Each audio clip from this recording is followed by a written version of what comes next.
What's up, gang? How you guys doing, man? I'm about to get this podcast started here, but live from Puerto Rico, we are here, man. We are here. We're taking in the sights. The wind is coming in, guys. So I'm trying to beat the storm with this podcast. I'll let you guys check it out real quick. Trying to beat the storm with this podcast. This half of the island is beautiful.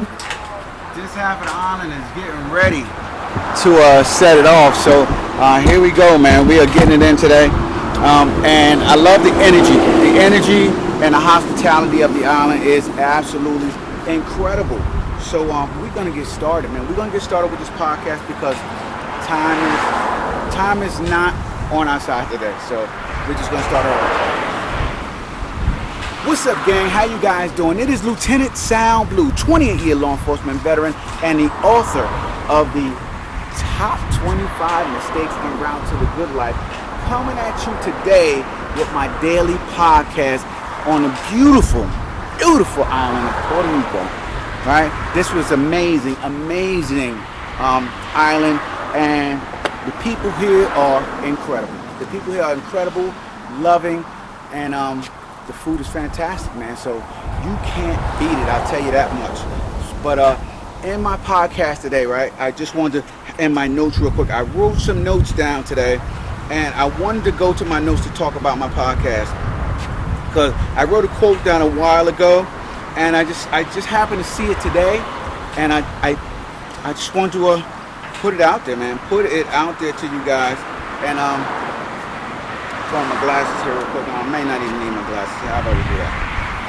So the quote was this, right?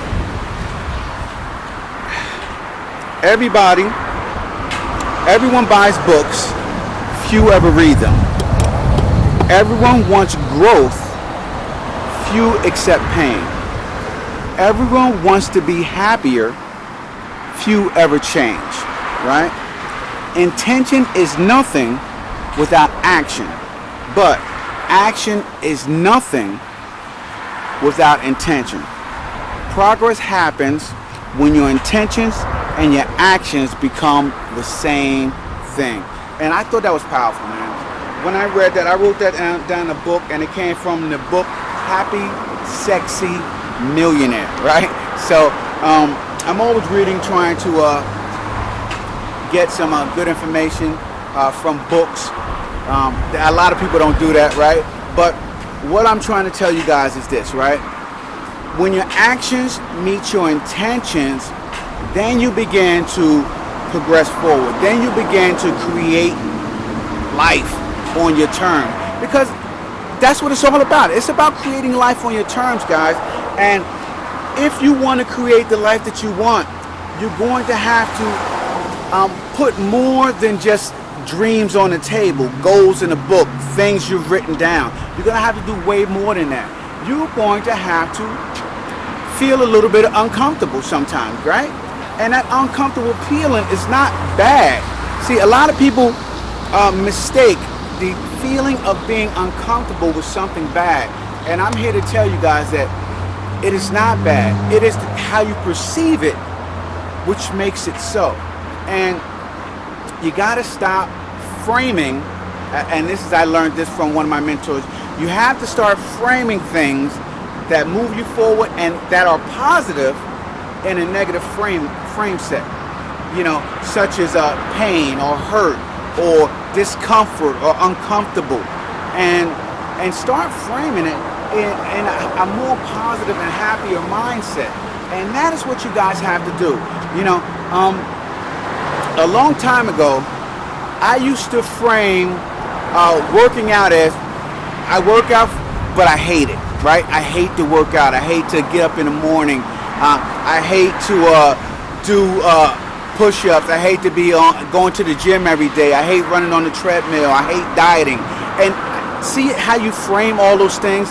And they all are negative, guys. Every single one of them are negative.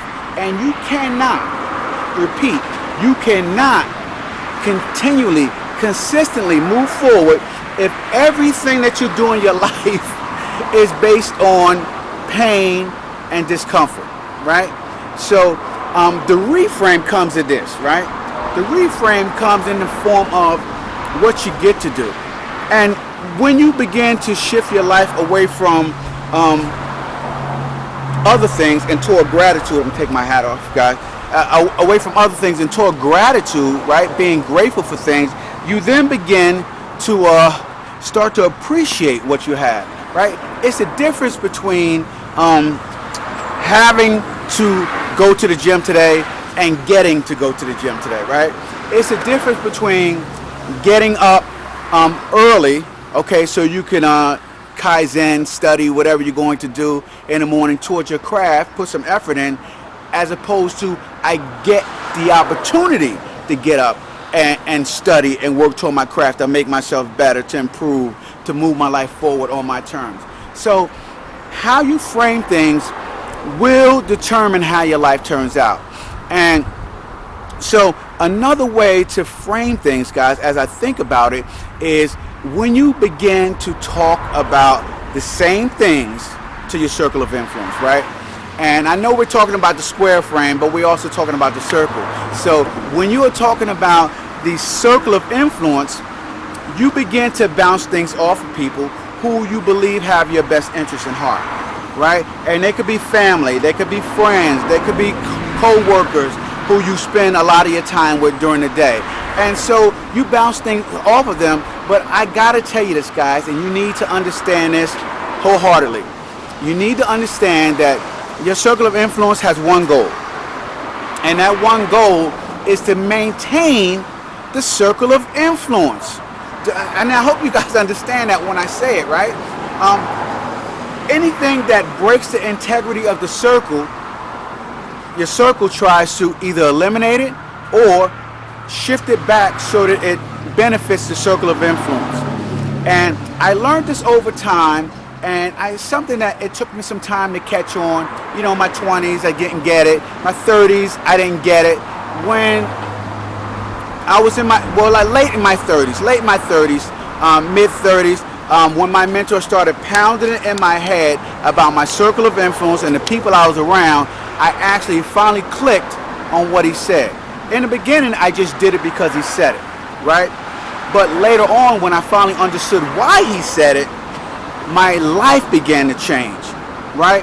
I was no longer wanting to be around people who had a negative mindset, right? People who weren't striving to move forward. And I wanted to make sure that I wasn't around people who talked bad about other people. Negative language is a killer for all motivation.